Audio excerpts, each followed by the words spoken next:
People. Que pasa, sac passe, what they do. Now this video is called You Can't Trust the Politician, You Can't Trust the Popo, and You Can't Trust the Preacher. Because people will see that the preacher is back at it once again, one more again. And this time this happened in a place called Barnes Lane, we are speaking about in Hanover. And it is said that a pastor is charged for 7 counts of jumping over some little PICKNEY fence. And when we talk about PICKNEY, we are also speaking about some little boy. Now people, it is said that based on the Popo report, it is said that the Popo was driving through this district and them hear some little sound, and when they did an investigation, them find one big grey tone man basically a lick up on one PICKNEY. And it was said that after they went in the property, they found some other damning things as far as it pertains to some PICKNEY. So people, we understand the protocol. They call Sissoko, and people, when they talk about Sissoko, we are speaking about the organization that is in charge of anything as it pertains to PICKNEY. So when Sissoko came in on the block and brought in its investigators and detective Rete and Lele, they found some things that were damning, that was not supposed to be a part of the cloth. We are talking about some things where the man seemed like he has been jumping some fence or some PICKNEY. Now people, when you think about this, when we think about what is going on in Jamaica, the fact that the persons that we hold in high esteem, we are talking about the Popo, we are talking about politician, we are talking about preacher, we cannot trust them. So my point is that over and over we see that these persons in this profession have kind of violated our trust, point blank and period. So based on what Sissoko is saying is that when they came and did their proper investigation, they found at least 7 cases of misconduct as it pertains to PICKNEY. So people, when they talk about misconduct, I am putting it into layman's term. He was jumping over some fence or some little PICKNEY, including some little boy. So people, we are talking about a pastor that is actually a PERVERT, point blank and period. So based on what the Popo is saying is that this man is from a church in a St. James. And when we talk about St. James, we are talking about Montego Bay. However, they are saying that he broke away from that church and he's now doing his own church. So people, we are talking about a man that more than likely has also been conducting some misconduct in a St. James. And now him run away and he is in Hanover. So the Popo did their investigation and Sissoko also did their investigation, and they're asking members of the community or anybody with any type of information.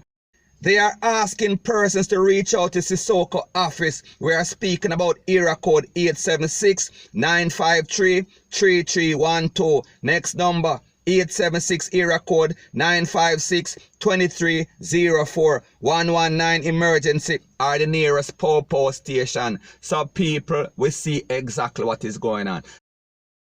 Now people, when we think about this, we understand that people in these ghetto or volatile communities, they are tight-lipped.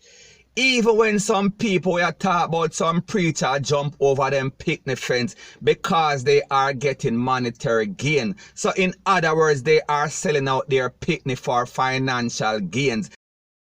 So people, the point that I am trying to make is that if the Popo is passing this little lane, one incident and them hear some sort of noise and Rete and Lele, and when they did a proper investigation, they found that somebody was violated. We can just come to the logical conclusion that this has been happening for quite some time. So we see some people basically tight-lipped because they must say is a little pastor or a preacher, Rete, Lula, Le, Blue, Blah, Bling. He is a man of the cloud.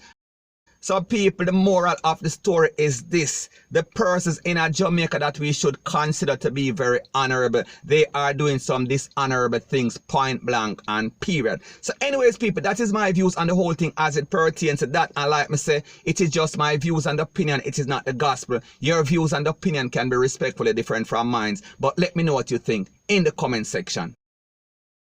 Now before I move to the next part of my video, please subscribe to my next channel. It is called Jamaica Dancehall Source. One word, no space between the words.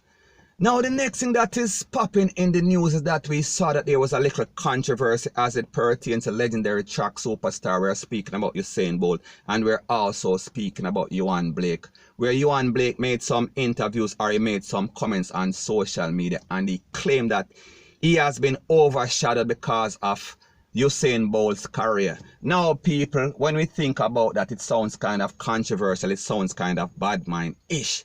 But the truth and the fact is that Usain Bolt is overshadowing everybody. Because I saw that Usain Bolt just built a nice commercial business. It is called 76 Tower, and it is smack in the center of Alfred Tree.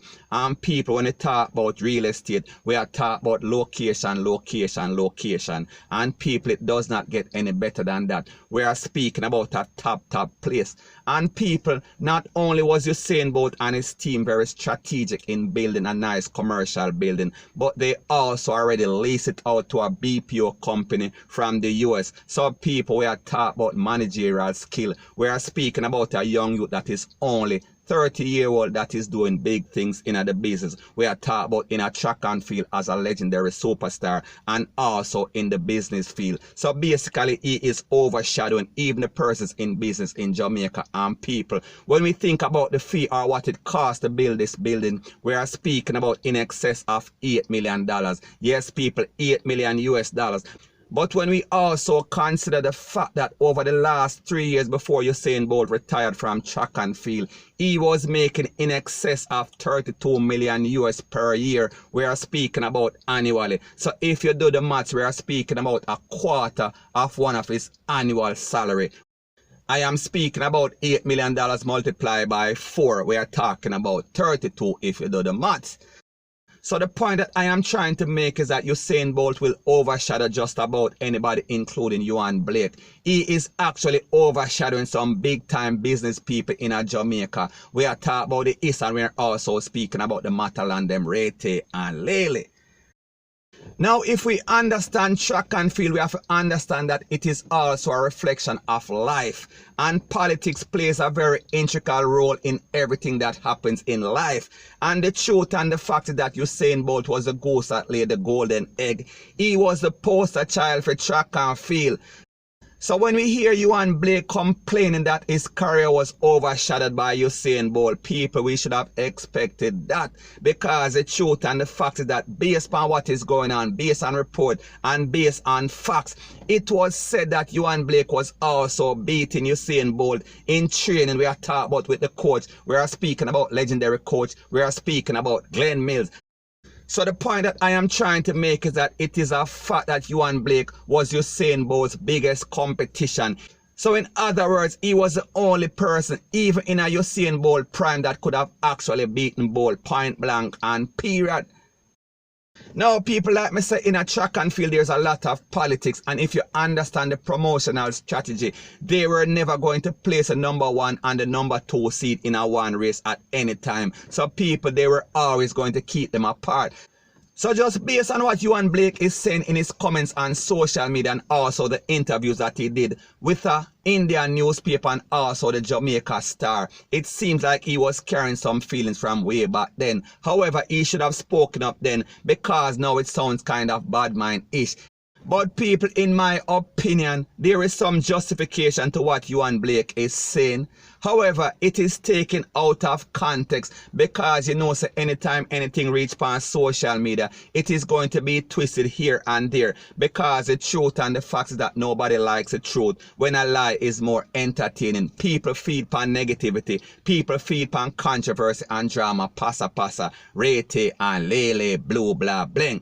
So anyways people, that is my views on the whole thing as it pertains to that. And like me say, it is just my views and opinion, it is not the gospel. Your views and opinion can be respectfully different from mine, but let me know what you think in the comment section.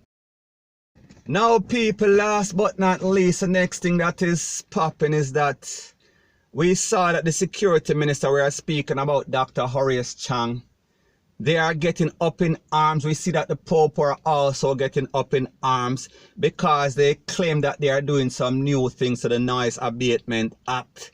and they claim that dancehall artists and dancehall selectors, sound system selectors are making a lot of noise. Especially they are disturbing the uptown people them and the IT-tighty people them. We are talking about the money people them. We are speaking about the person that they consider to be contributing a lot of stuff to society. We are talking about the brown people them. Now people, when me think about that, I think about the double standard that exists in Jamaica as it pertains to rich people, as it pertains to politicians, as it pertains to the Chinese them specifically in this instance that I am going to talk about. Now people, me have a little property and rate and lele in a IT-tighty area. And the Chinese are doing some construction and they are building the road, they are building the infrastructure of Jamaica, and I kind of understand that. However, the point that I am trying to make is that the people in the neighborhood are complaining that the Chinese are doing construction 24/7. We are talking about in the wee hours of the morning. We are talking about from 1 a.m. back to 1 a.m. the next day. We are talking about 24 hours non-stop. Now people, when you talk about nice, if they are complaining about the selectors and the dancehall artist, sound system, Rete and Lele, at least we can understand if we are hearing some music, we can kind of catch our vibes and kind of shake with toe. The people them can do the same.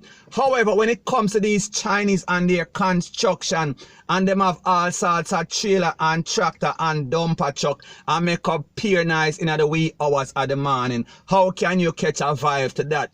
So people, if they are complaining about the sound system making noise, if they are complaining about the selectors making noise, and boom boom a shout in the microphone, Rete and Lele, how are they not complaining about these Chinese that are making a whole bunch of noise with all sorts of heavy equipment, all sorts of tractor and trailer and dumper truck, and they are pounding the concrete and pavement 24/7.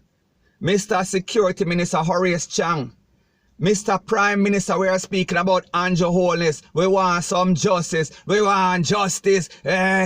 Anyway, people, that was just a joke. So anyways, people, that is my views and opinion on the whole thing as it pertains to that. And like me say, it is just my opinion. It is just my views. It is not the gospel. Your views and opinion can be respectfully different from mine. But let me know what you think in the comment section. Bless up.